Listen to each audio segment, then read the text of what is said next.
జగన్మోహన్ రెడ్డి గారి హయాంలో ప్రజలు ఎంతటి నరకం అనుభవించారో ఈరోజు సాక్ష్యాలతో సహా తెలుగుదేశం పార్టీ కానీ తెలుగుదేశం మీడియా కానీ మేము ముందుకు తీసుకురాగలదు. కేంద్ర సంస్థ ఎన్సీఆర్బీ 2023లో సంవత్సరానికి విడుదల చేసిన నివేదిక ఒక్కసారి గూగుల్లో తెప్పించుకుంటే ఎవరి సాక్ష్యాలు మనకు అక్కర్లేదు. జగన్మోహన్ రెడ్డి గారి హయాంలో ఆంధ్ర రాష్ట్రంలోని నేరాలు ఘోరాలు ఎంత హైయెస్ట్ పీక్ స్టేజ్కి వెళ్ళాయో ఒక్కసారి ఆ నివేదికే మనకి తెలియపరుస్తుంది. ఇంతటి దమనకాండ దక్షిణాదిలో ఏ రాష్ట్రాల్లోనే అవ్వలేదు. మనకంటే వైశాల్యంలోని ప్రజల్లో ఎక్కువ సంఖ్యలో ఉన్న ఇటు కర్ణాటక తమిళనాడును దాటి మరి జగన్మోహన్ రెడ్డి హయాంలో ఆంధ్ర రాష్ట్రంలోని ప్రాంతాల మీద అన్ని కులాలు మతాలు అన్ని వర్గాల మీద ఎలాంటి దమనకాండ జరిగిందో ఈరోజు సాక్ష్యాలతో సహా మీడియా నిరూపిస్తుంది.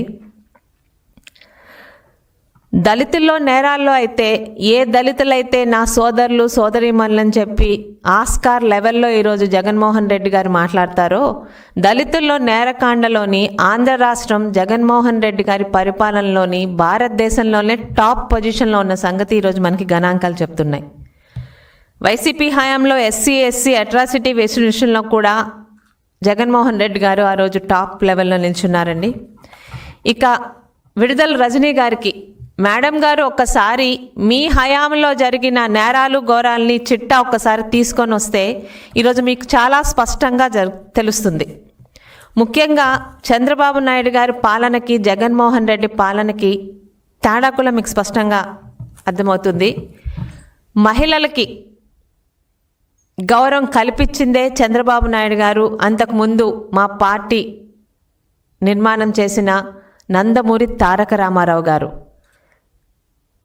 ఆడపిల్లకి తెలుగింటి ఆడబడుచు అని ఒక గౌరవాన్ని కలిగించి ఇటు పుట్టింట్లోని అత్తింట్లోని ఆడపిల్లల గౌరవం పెరిగేలా ఆస్తి హక్కుని కల్పించి ఈ రోజుకి ఆంధ్ర రాష్ట్రంలో ప్రతి ఆడపిల్ల మాకు ఆస్తి హక్కు కల్పించిన దేవుడిగా నందమూరి తారక రామారావు గారిని కొలుచుకుంటారు. ఆయన తరువాత ఆయన వారసత్వాన్ని అదేవిధంగా కొనసాగిస్తున్న చంద్రబాబు నాయుడు గారు ఆస్తి హక్కుతో పాటు చట్టసభల్లో ఎక్కువ సంఖ్యలో మహిళల్ని పంపించిన ఘనత ఆనాడు ఈనాడు ఏనాడు కూడా తెలుగుదేశం పార్టీదే. ఈరోజు 33% రిజర్వేషన్ కల్పిస్తున్నారు. కానీ ఆ రిజర్వేషన్ రాకముందు కూడా మహిళలు మహారాణులు ఈరోజు ఇంటిని నడపడమే కాదు, వాళ్ళకి అవకాశాలు ఇస్తే సమర్థవంతంగా పురుషులతో ధీటుగా ఒక విధంగా పురుషుల కన్నా ఇంకా బాగా పార్టీని కానీ పదవులను కానీ నిర్వహించాలని నమ్మి ఉద్యోగాల్లోని రిజర్వేషన్స్తో పాటు స్థానిక సంస్థల్లో 50% రిజర్వేషన్లు కల్పించిన ఘనత చంద్రబాబు నాయుడు గారిది, తెలుగుదేశం పార్టీది. డ్వాక్రా మహిళలు ఈరోజు చదువులతో సంబంధం లేకుండా ఒక ఆడపిల్లకి సంపాదన మార్గాన్ని చూపిస్తే ఇంటిని ఎంత చక్కగా సరిదిద్దుకుంటుందో అన్న ఒక ఆలోచనతో డ్వాక్రా సంఘాలు స్థాపించి సుమారు 1 కోటి మంది డ్వాక్రా మహిళలు ఒక నమ్మకంతో సంఘాల్లోని జాయిన్ అయ్యేలా చేసింది చంద్రబాబు నాయుడు గారు. అమెరికా ప్రెసిడెంట్ పక్కన డ్వాక్రా మహిళని కూర్చోపెట్టి చంద్రబాబు నాయుడు గారి ప్రభుత్వంలో మహిళలకు ఎంతటి ఆదరణ ఇస్తున్నారో చరిత్రే చెప్తుంది ఈరోజు. ఇక జగన్మోహన్ రెడ్డి గారు మహిళలకి ఎంత ఆదరణ ఇచ్చారో కూడా ఒకసారి మీ అందరికీ తెలియాలండి.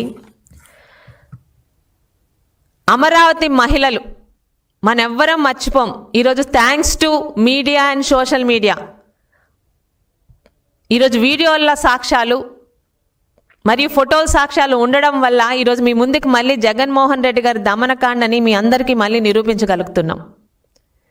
అమరావతి మహిళలు చేసిన పాపం ఏంటండి?